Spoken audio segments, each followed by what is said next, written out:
Hey, it's Doug. Opportunity to catch up with Mike Weaver. Big Daddy Weave is coming to town. Mike, how you doing?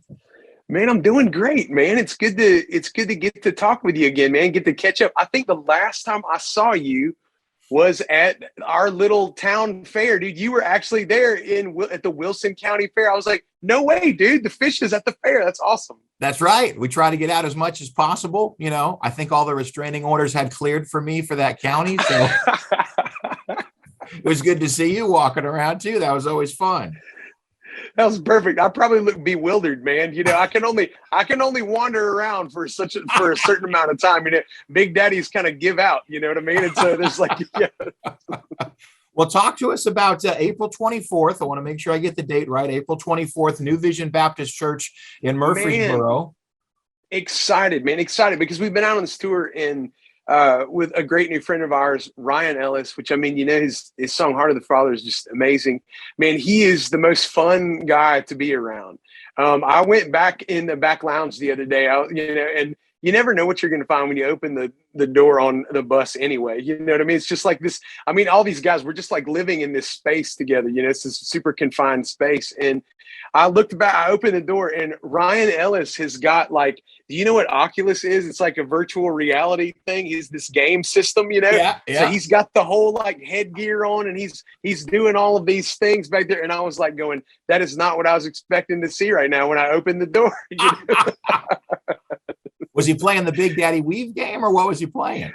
Dude, I don't know. So there's a game on there called Beat Saber, and that's like his thing. And he goes, dude, you got to get one of these, and then we can play this game together or whatever. I'm like, dude, you must be making more money than I am out here right now.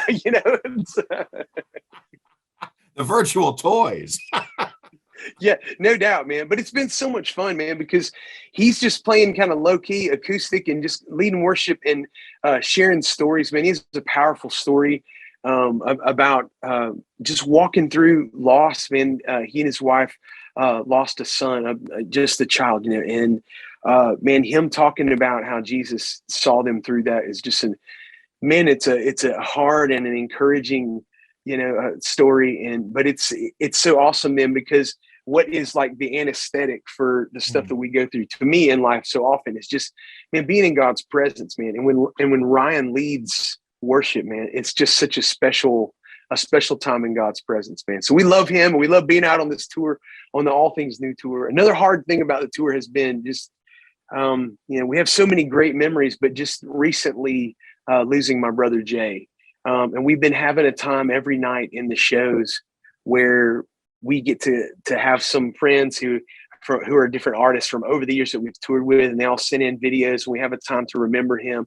We get to tell stories, man. And it's been a difficult time but it's also been like a healing time, and the amount of people who've come out to the shows who are dealing with some kind of loss right now. It was like a staggering amount. We just asked the other night by raise of hands. It was most of the audience had been dealing with in the last couple of years some kind of loss, and so it's something we're all kind of walking through together. But I love the promises of God because this tour is named after the song All Things New, and I really feel like God's doing a new work in all of us. That's kind of a healing and a restoring, work every night, which is encouraging to all of us, man.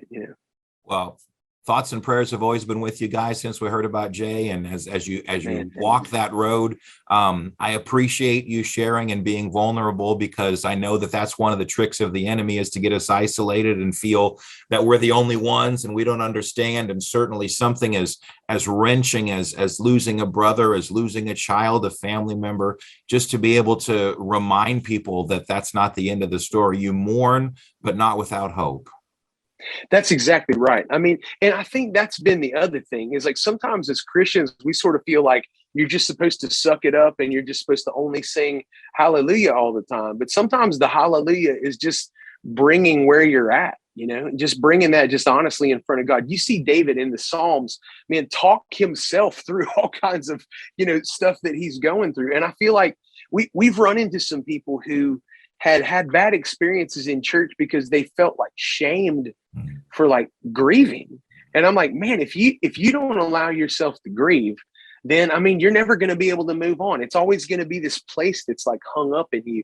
And so I was really nervous about going out every night and having to share about Jay because it was hurting so badly. And at first, for sure, we just have to fall apart and just kind of let it go. But man, what I've noticed over the course of this tour is some of the places at the first of the tour where I would literally just have to break down. Now it's like I'm really just enjoying the memory instead of having to cry over it as hard as I did. You know, it's like, it's not that I miss him any less. I mean, but there's this, I sense healing happening. And man, that is, I got to tell you, man, I'm so grateful for that. Even though the process isn't always fun, man, it is so necessary for moving forward in your life, you know? Well, thanks again for being transparent and on that. As it comes to transparencies, it's been out for a couple of years, but we're going to be giving away your book with the impossible question for an entire week on the fish. I Am Redeemed.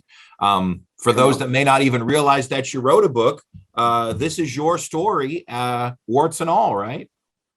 It really is. And so there's some significant warts, dude. You know what I mean?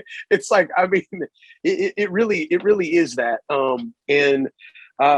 But that's what we wanted it to be. You know, I don't know that it's like, you know, it's never been accused of being a New York Times bestseller. You know what I mean?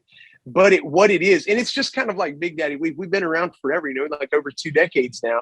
We've never been like the next greatest thing. In fact, I always say that, you know, cool has never really been in our repertoire. You know what I mean? But what I do think it is, and I think the book is this, it's just real, you know? And so, and it's just sharing from, like you're talking about vulnerability and transparency. It's just sharing from that place. And just asking Jesus to use even those places in our lives that we're not proud of, or the places in our lives that, you know, that are kind of embarrassing, you know. But I love that that's who he is, that, you know, our reflex is to kind of keep him at arm's length from those places, which is the worst thing we could possibly do. It's like to let him into those places of brokenness, let him into those places of hurt. And then that's where the healing comes from. And so this has been an awesome experience for me. My favorite part of it was getting to read down the Audible version. You know, I got to feel like that's my little bit of like feeling like I was Doug. You know what I mean? It's like, just, you know, dude, I love that, man. Your job, dude, is like you just get behind the mic and you just make it happen, dude.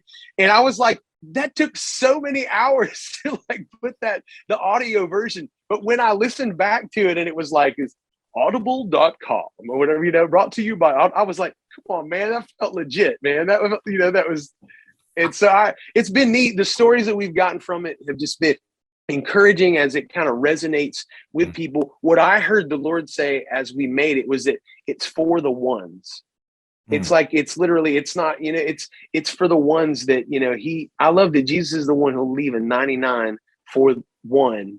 And I keep having these encounters that were real significant in the lives of other people who read the book. It's really cool. So, well, kudos. We're excited to give that away. Excited for the concert. When it comes to touring, obviously you've been doing that for a minute, had to take the COVID break and all that. What's your favorite part of being out on the road, or is it just being able to be back? Well, yeah, that was the first favorite part, was like, we get to do this again, because there was some question about, you know, do we not have a job like ever again? You know, it was, and so, but to be back, in my favorite part is, because people ask us all the time, well, what kind of band? You guys have played all over the place. We've been on tours that are bigger than we are, you know what I mean? And that kind of thing. And so it's like, we've been on tours where it's just thousands and thousands of people, but my favorite one are like our kind of shows. I love to see the guy's face on the back wall, you know, and feel like you're not just singing songs to them, but it's this exchange, you know? So when I can see, you know, when you see the look on somebody's face and, you know, man, something's going on in their life.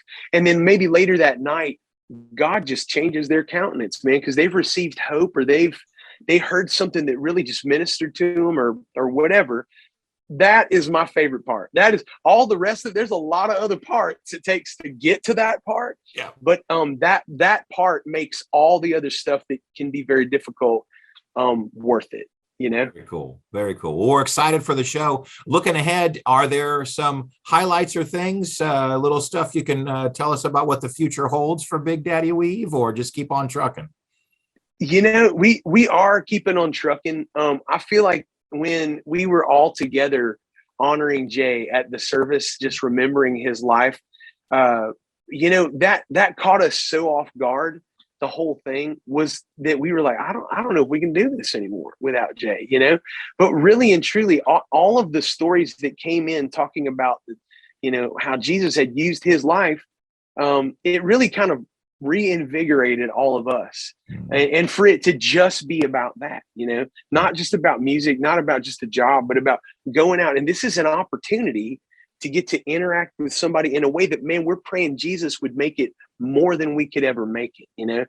And so I think that we're excited to just still be at it after this long. We're writing songs right now, writing songs out of this last season, which has just been a crazy, hurtful and amazing season, all of those things.